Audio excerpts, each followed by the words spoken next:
रण छोड़ के भी गए, द्वारिका भी भगवान ने बसाई, रुक्मिणी जी के संग में भगवान ने विवाह भी किया। द्वारिका में ले आए तो संतों गुरुओं के मध्य में भव्य सुंदर विवाह महोत्सव भगवान का हुआ। बड़ो आनंद आयो भैया। ये भगवान का प्रथम विवाह है।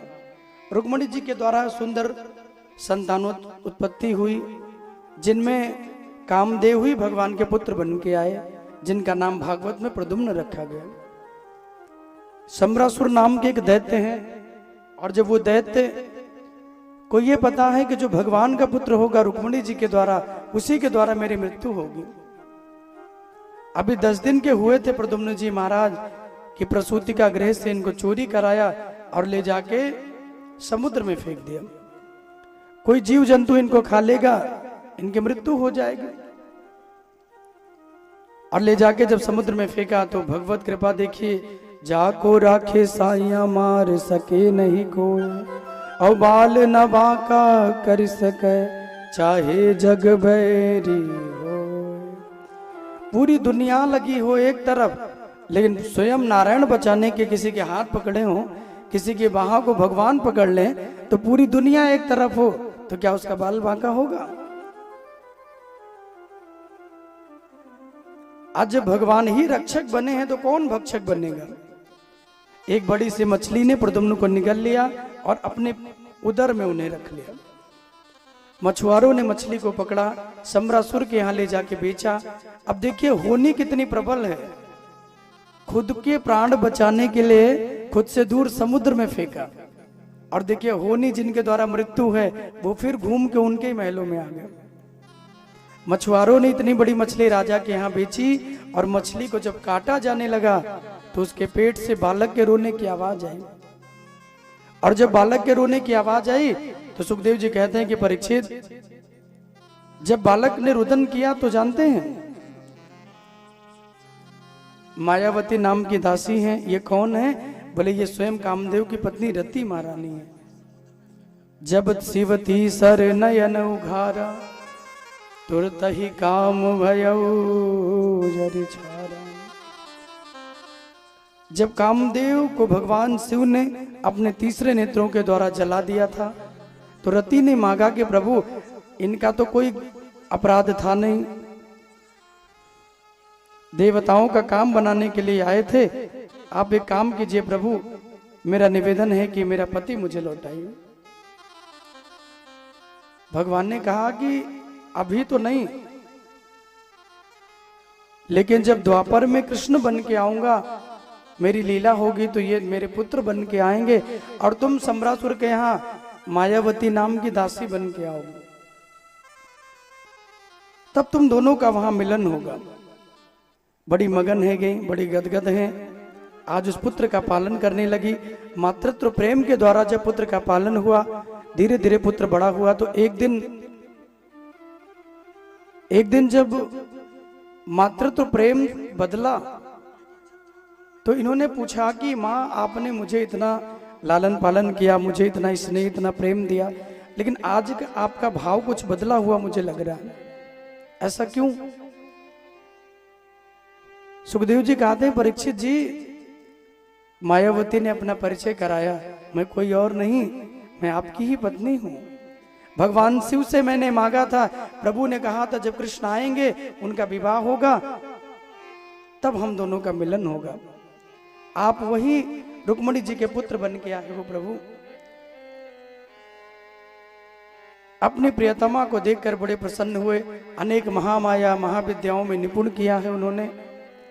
देवताओं का संग मिला, कार्तिकेय जी को सेनापति बनाया गया और युद्ध की तैयारी हुई। सम्रासुर को पता चला तो सिर धुनने लगा कि बताओ, जिन्हें हम खुद से दूर किए वो अभी भी मेरी मृत्यु के निकट ही खड़े हैं। भला कहीं संसार में सोने का मृग होए, और होनी तो होकर रहे मेट सके नहीं को। होनी तो होकर रहे कि भैया, क्या संसार में कभी सोने का मृग होता है? होगा तो क्या दौड़ेगा? लेकिन चूंकि भगवान जानते हैं, उस लीला के माध्यम से सीता जी का हरण हुआ तो रावण को मारा भगवान ने। सम्रासुर विचार करने लगा कैसे विजय मिलेगी। युद्ध हुआ, बड़ा भयंकर युद्ध चला है। विजय तो मिलनी थी, भगवत कृपा इन्हीं के पास है। और ये आशीर्वाद भी मिला है जो रुक्मिणी के पुत्र होंगे कृष्ण के द्वारा, उनसे ही इनकी मृत्यु होगी। युद्ध हुआ, देवताओं के सेनापति श्री कार्तिकेय जी महाराज, जिनको भगवान शंकर ने स्वयं युद्ध कला में निपुण किया है, अनेक अनेक अस्त्र शस्त्र से युद्ध हुए और अंत तो गत्वा प्रद्युम्न जी के हाथों शम्रासुर का वध हुआ है। देवताओं ने फूलों की वर्षा की है। बोले प्रद्युम्न जी महाराज की जय हो, भागवत महापुराण की जय हो।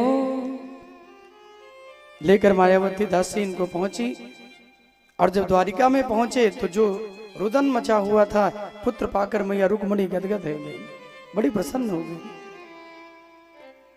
यहाँ नारद देवी भागवत में तो कथा आती है कि जब भगवान कृष्ण रुक्मिणी दोनों चिंता में थे, जो कि भगवान लीला करते हैं, प्रभु को पता तो सब कुछ है, तो नारद जी आए और नारद जी ने देवी भागवत का अनुष्ठान करवाया।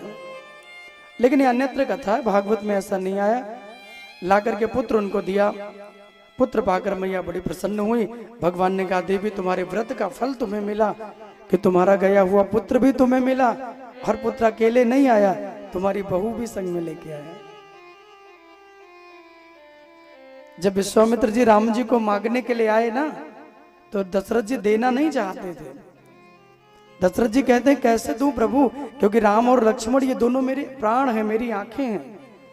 अगर आप ले जाना चाहते हो तो भरत शत्रुघ्न को ले जाओ, ये भी आप राक्षसों को मार देंगे, आपका यज्ञ पूर्ण कराएंगे। तो विश्वामित्र जी ने कहा कि नहीं नहीं, मैं राम को ही ले जाऊंगा, मेरा काम इन्हीं से होना है। दशरथ जी ने कहा प्रभु आपने मांगा तो, लेकिन मांगते हुए सोचा नहीं। भाई किसी से उसके प्राण थोड़ी मांगे जाते, कोई कहते कि कुछ भी मांग लो तो कह दो अपने प्राण दे दो। मेरा सर्वस्व आपने मांग लिया। प्रभु राम तो मुझे प्राणों से ज्यादा प्यारे हैं, कुछ और मांग लो, जो चाहिए वो मैं आपको दूंगा, लेकिन राम को मत ले जाओ। विश्वामित्र जी ने वशिष्ठ जी को इशारा किया कि आप ही कुछ करिए, ये तो पुत्र के मुंह में विवल हो गए हैं। राम को ले जाऊंगा तभी तो आगे की लीला होगी। तो तब वशिष्ठ बहुविधि समझावा। या गोस्वामी जी ने कहा कि अनेक प्रकार से समझाया, लेकिन एक संत ने कहा कि वशिष्ठ जी ने कान में एक मंत्र दिया दशरथ जी के, क्योंकि अनेक प्रकार से समझाने पे भी नहीं समझे। तो वशिष्ठ जी ने कहा कि दशरथ जी मैं आपका गुरु हूं, आपका भला चाहता हूं। बोले हाँ, तो बहु विधि।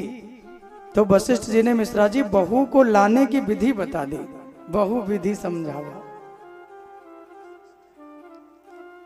कि ये जाएंगे, इतने सुंदर हैं, इनके लिए बहू तो खोजोगे, कहाँ पाओगे? बोले हाँ ये तो मुश्किल है। बोले तो ले जाने दो, बाबा जी ले जाएंगे दो, लेकिन घर में आएंगे चार चार, मांडवी, श्रुतकीर्ति, सीता जी, उर्मिला जी, ले जाने दीजिए। बहु विधि मतलब बहू को लाने की विधि समझा दी। और तब तक दशरथ जी नहीं मान रहे थे, लेकिन बहू का नाम सुनते ही मान गए, बोले ले